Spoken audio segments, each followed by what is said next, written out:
mommies! This place is for family lifestyle, travel, and entrepreneurship. Ako nga pala si Jessica at today's video ay paano mag-start ng side hustle business habang nagtatrabaho ka pa at para iwanan mo na ang work mo eventually. If gusto mong malaman kung anong ginagawa ko para i-build ang side hustle business ko, this video is for you, so keep on watching. Have you ever thought that working for other people ay hindi para sa'yo? Yung feel mo na iba ang nararapat para sa'yo at pwede ka pang maging iba than your actual situation? In this video, explain ko kung ano ang ginawa at ginagawa ko para i-build yung side hustle business ko while nagtatrabaho pa ako at the same time, naaalagaan ko ang pamilya ko at ang bahay namin. Dito sa UK ay hindi uso ang kasambahay unless gusto mo magpalinis ng bahay mo. Ako at ang asawa ko, nag-work pa rin kami ng full-time at may pinapaandar kami na negosyo at the same time from home. Lahat ng sasabihin ko in this video ay ang nakita namin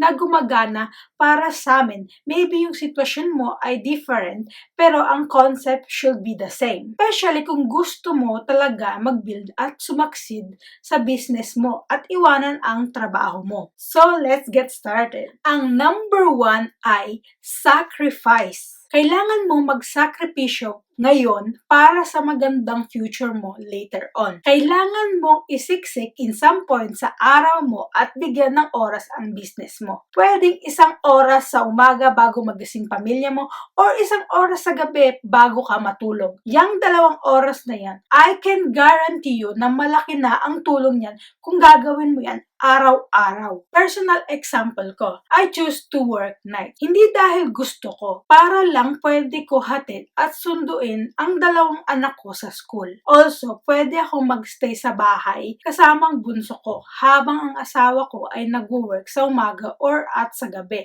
without messing too much sa routine namin. So, this lead me sa number 2, routine. Lahat tayo may routine, lalo na if may mga anak tayo. Sure ako, pati ang pamilya mo meron. From waking up, getting dressed, breakfast, school or work, balik sa bahay, bedtime, etc. Lahat tayo may gantong routine. Tama? So, ang kailangan mo lang ay idagdag sa oras na yon ang business mo. Personal example, every week ginagawa ko schedule namin. Ang family routine ay pare-parehas lang, araw-araw, except sa akin kasi sa trabaho ko. More precisely, sa mga bata, ang routine nila ay parehas lang from Monday to Friday pag nag-i-school sila. At Saturday and Sunday sa activities nila. Tapos, ang asawa ko, hindi pare-parehas ang rota niya.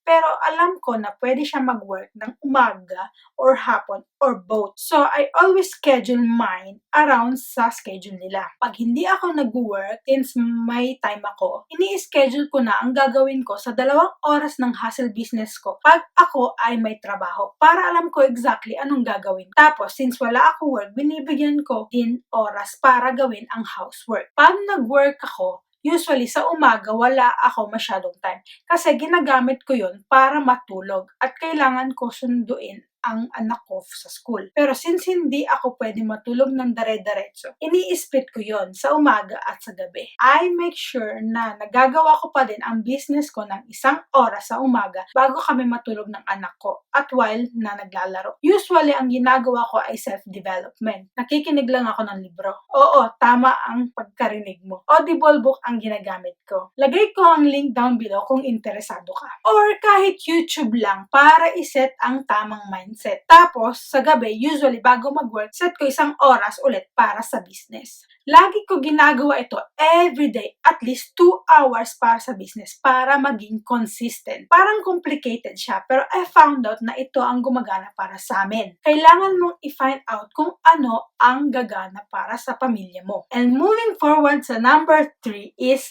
consistency. A research made by one of the university in London, sabi na kailangan mong gawin for 66 days ang isang bagay para maging habit na. At kung consistent ka for 66 days, yung nahihirapan kang bagay na gawin, magiging madali na lang. Now, habit is not only bad, but there is also a good habit. Example, nung bata tayo, nung tinuturuan tayo mag-toothbrush, sa una nahihirapan pa tayo kasi need natin mag mag-concentrate na tama ang ginagawa natin. But eventually, nung ginagawa na natin everyday at hanggang sa paglaki natin, hindi na natin namamalayan na ginagawa na ito ng kusa kasi nga naging habit na. Minsan pa nga, habang nagtututbrush tayo, may iniisip na tayong ibang bagay like, ano kayang gagawin ko ngayong araw na to? Tama? Kasi bago pa lang sa atin yon, kaya mahirap sa una. Pero pag ginawa mo na everyday,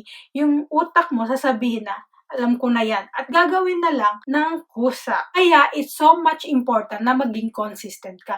Ng kahit na 2 oras lang, but araw-araw para maging madali na in time. So, let's go forward. Ang number 4 is know your why. I know you may have heard this 1 million times, but it's really, really important. Bago mag-start ng business, kailangan mong malaman kung ano ang why mo.